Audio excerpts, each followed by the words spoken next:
Welcome. This video I'll show you how to fix slow download speeds in Windows 11. Alright, if you find this video helpful, please leave a like and subscribe to your channel for more such tutorials. Now first up, do make sure that you don't have any proxy or VPNs running in the background, okay?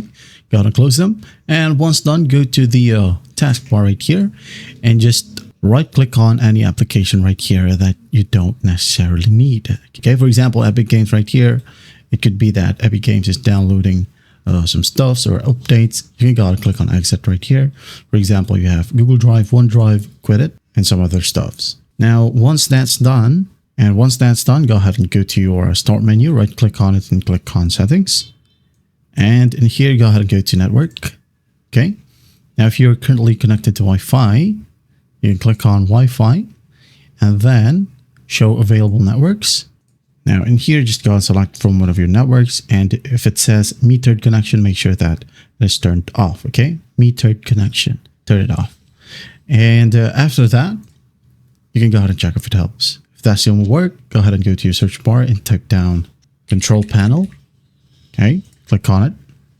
Now go ahead and go to the top right, make sure that you're under large icons. Now click on network and sharing center. In here, go to the top left, click on change adapter settings. Now double click on the network that you're currently using. Okay, double click. Now click on properties. Click on TCP IPv4. Click on properties. Now copy my settings. Okay, obtain an IP address automatically and use the following DNS server addresses: 8888, 8844. Okay, once that's done, click on OK. Close everything right here. Now go to your search bar and type down CMD. Now click on Run as Administrator.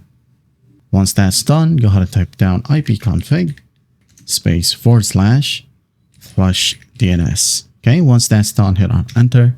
Now type down exit, click on Enter, and after that, you should be good to go. That is it. I hope this video helps, and I'll see you in the next one.